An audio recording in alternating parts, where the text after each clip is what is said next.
Assalamualaikum warahmatullahi wabarakatuh. Kami dari kelompok 2 ingin mempresentasikan hasil tugas kelompok yang sudah kami buat.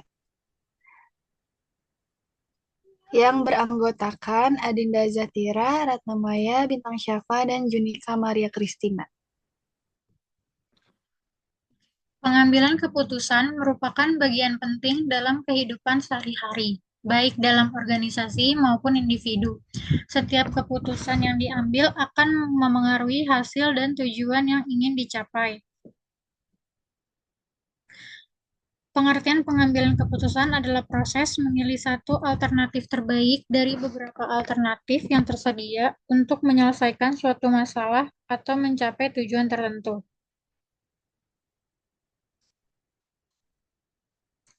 Tujuan pengambilan keputusan antara lain, yang pertama, menyelesaikan masalah yang dihadapi, menentukan tindakan yang paling tepat, mencapai tujuan organisasi atau individu, dan yang terakhir, mengurangi risiko dan ketidakpastian. Manfaatnya, manfaat pengambilan keputusan yang baik adalah yang pertama, membantu organisasi berjalan lebih terarah, meningkatkan efektivitas dan efisiensi kerja, menghindari kesalahan yang berulang, dan yang terakhir meningkatkan kualitas hasil yang dicapai.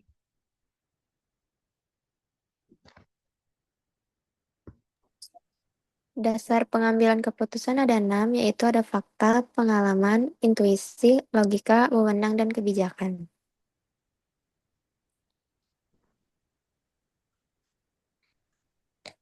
Yang pertama ada fakta, yaitu keputusan diambil berdasarkan data dan informasi yang nyata serta dapat dipercaya, bukan asumsi semata.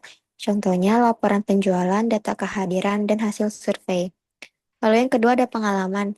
Pengalaman masa lalu dijadikan pembelajaran untuk menentukan keputusan saat ini. Contohnya, biasanya digunakan ketika menghadapi situasi yang serupa. Lalu yang ketiga ada intuisi. Keputusan diambil berdasarkan perasaan, insting, atau firasat seseorang. Contoh, cepat tetap beresiko jika tidak didukung data. Lalu yang keempat ada logika. Keputusan dibuat melalui pemikiran yang masuk akal dengan mempertimbangkan sebab akibat. Contohnya, fokus pada efisiensi dan hasil terbaik.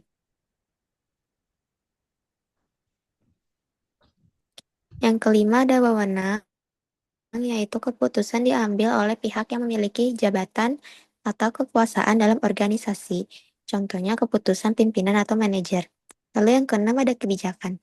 Keputusan didasarkan pada aturan, prosedur, atau kebijakan yang sudah ditetapkan organisasi.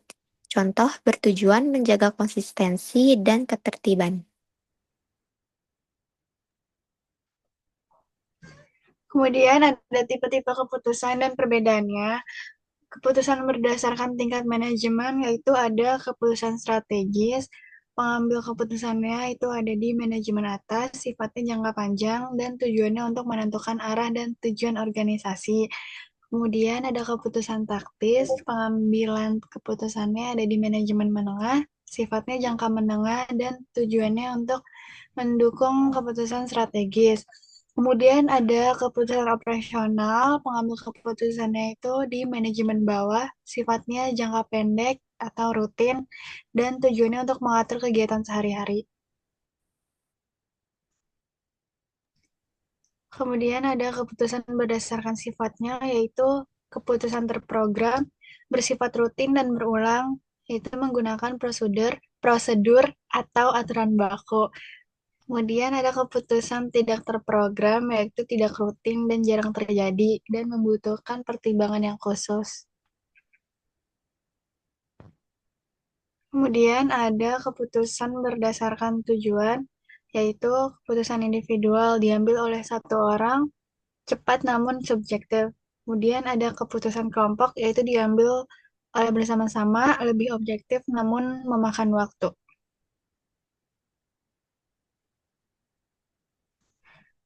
Di setiap tipe keputusan memiliki tujuan, tingkat risiko, dan cara pengambilan yang berbeda. Pemahaman tipe keputusan membantu manajer memilih keputusan yang paling tepat dan efektif sesuai situasi. Selanjutnya ada karakteristik keputusan yang baik. Keputusan yang baik diambil berdasarkan data dan fakta yang akurat, bersifat rasional serta objektif dan dapat dipertanggungjawabkan. Selain itu, keputusan harus sejalan dengan tujuan organisasi, mempertimbangkan resiko serta dampak yang mungkin timbul dan bersifat realistis sehingga dapat dilaksanakan.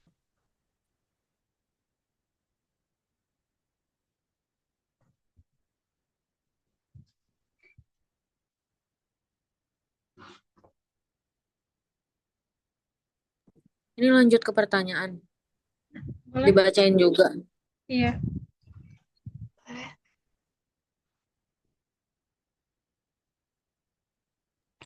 Siapa Kemudian di dulu sini nih? ada pertanyaan dari beberapa kelompok, yaitu ada mengapa mengambil keputusan yang baik sangat penting di organisasi. Jawabannya adalah pengambilan keputusan yang baik sangat penting karena menentukan arah, keberhasilan, dan keberlangsungan organisasi.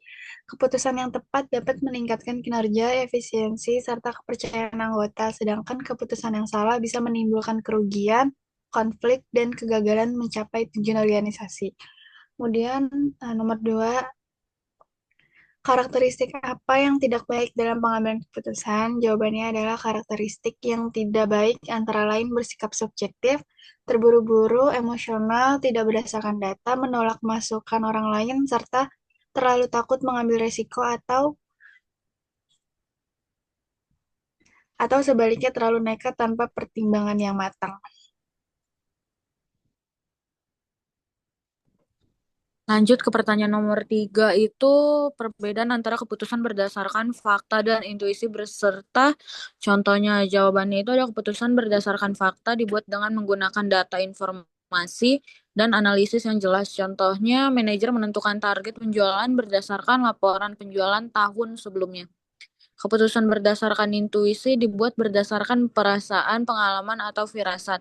Contohnya, pemimpin memilih anggota tim karena merasa orang tersebut cocok meskipun belum ada data kinerja yang lengkap.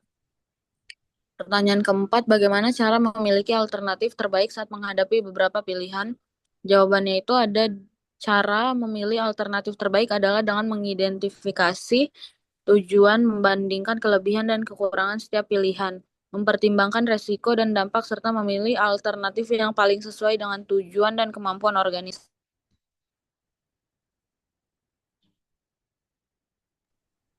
Pertanyaan kelima yaitu apa dampak yang mungkin terjadi jika keputusan tidak objektif? Jawabannya itu keputusan yang tidak objektif dapat menimbulkan ketidakadilan, menurunkan kepercayaan anggota, memicu konflik internal, serta menyebabkan hasil keputusan tidak efektif atau merugikan organisasi.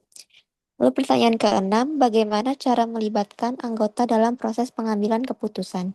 Jawabannya, tim dapat melibatkan anggota dengan mengadakan diskusi atau rapat, meminta pendapat dan saran, melakukan brainstorming, serta memberi kesempatan anggota untuk berkontribusi sebelum keputusan akhir ditetapkan.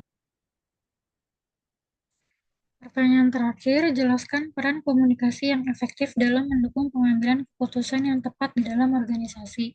Jawabannya, komunikasi yang efektif membantu penyampaian informasi secara jelas dan akurat, sehingga keputusan dapat diambil secara tepat, objektif, dan didukung oleh seluruh anggota organisasi.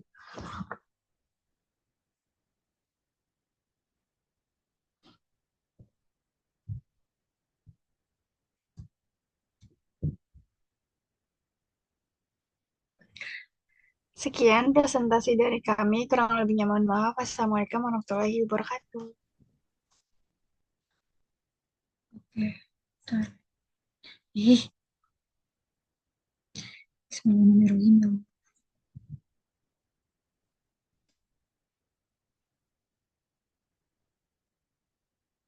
Aduh.